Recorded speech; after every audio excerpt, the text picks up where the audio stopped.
I'm Ian McClean, founder of Flow Group and Greenline Conversations. This podcast has grown out of the chaos that's been thrust upon us, and in it, I share the best of 25 years of helping leaders in business organizations deal and cope with change. So, as you're out there, busy making sense of it all, trying to cope, and repurposing your organizations, I'm hoping that some of this will provide some help, some of the time. I'll keep it deliberately short, because I know you're busy. Let's dive in. So, where were we? If this was ecclesiastical, I'd be confessing that it's been 1 year since my last podcast episode. Rather than try to deflect responsibility, the truth is that the chaos of life and work simply have intervened and taken over in the last year. In the work context, the volume of client demands to help them navigate through change, transformation, and all that goes with it has just simply intensified during the last year. And on a personal level, I've had two major changes. One has been the passing of my father, who I lost very, very suddenly. And secondly, there's been a major and final home renovation and relocation project that has consumed an immense amount of time. So, that said, apologies for the lack of contact, but the time of absence has not been wasted, I assure you. And I'm back with an omnibus edition of a new Keynote series. And the Keynote series is based on various keynotes that I have been absorbed in delivering with key clients globally since the last time I posted a podcast. So, whether you want just a simple tasty morsel or you want to binge listen, buckle up, get ready. It's great to be back.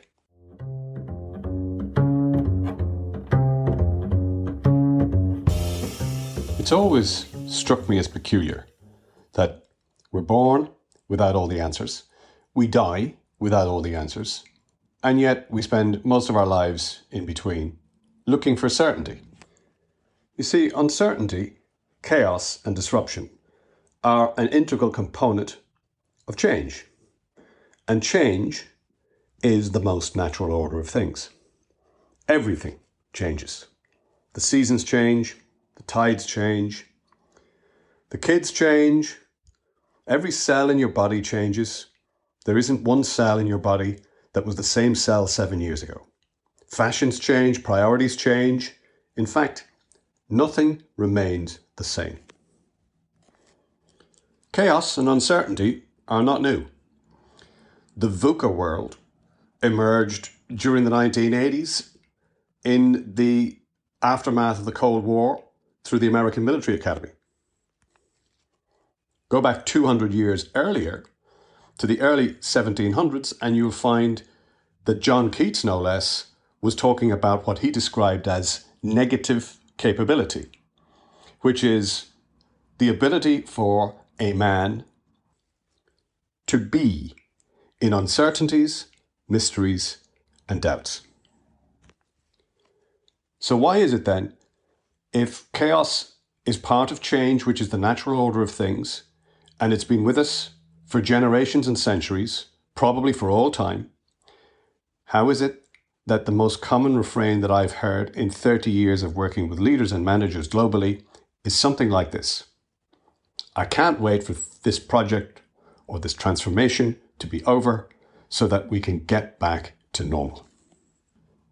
But change and chaos is normal. The problem isn't with chaos. The problem is with human wiring. It's the way we're made. And within that, we have a desire or an expectation. A desire or an expectation that's rooted in the very core of our need to survive as a species. You see, as human beings, we are driven by three unconscious primal fears. All fears are derivatives of the three primary ones. The first is a fear of mortality or dying. The second is a fear of separation or abandonment. And the third is a fear of loss of control.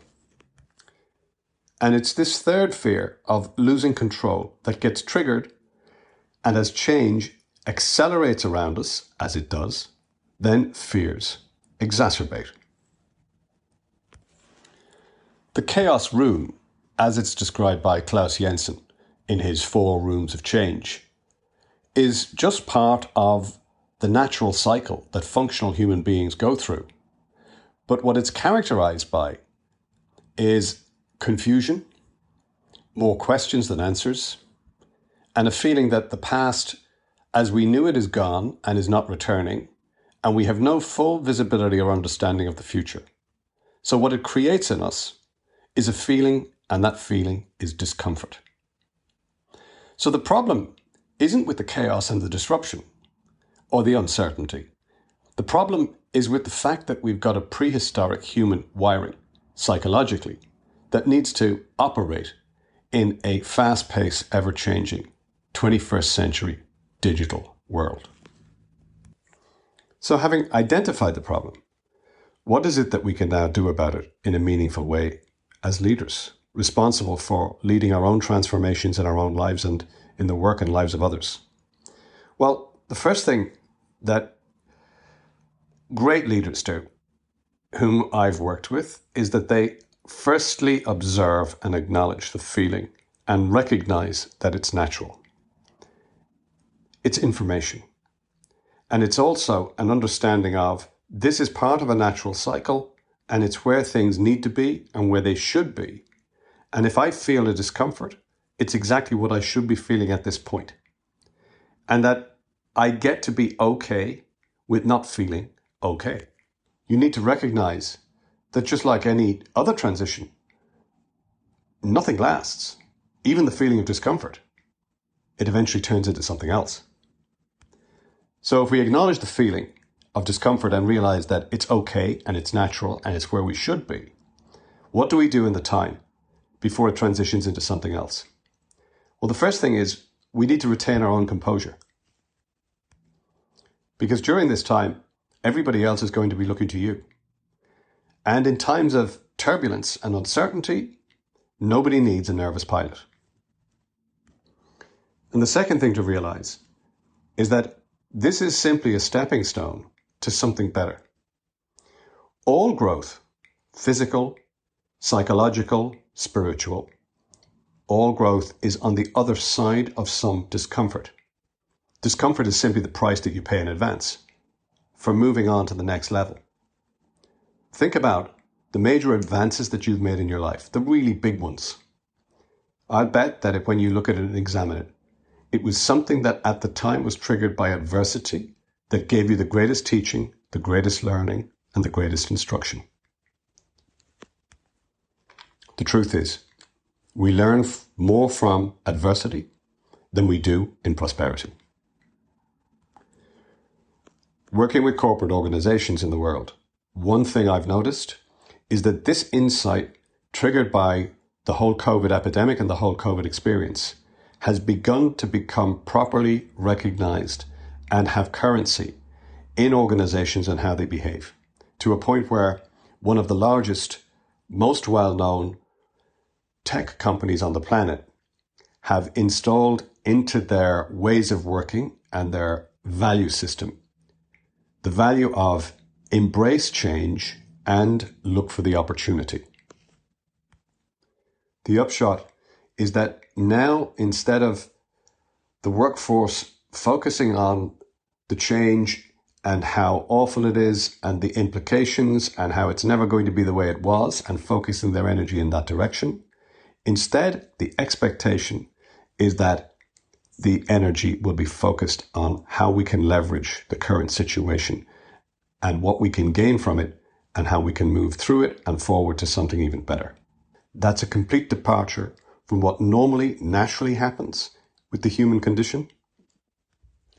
And it holds true the paradox of both being able to recognize the brutal facts of the reality of the situation we're in, whilst at the same time focusing on how we're going to ultimately triumph and prevail.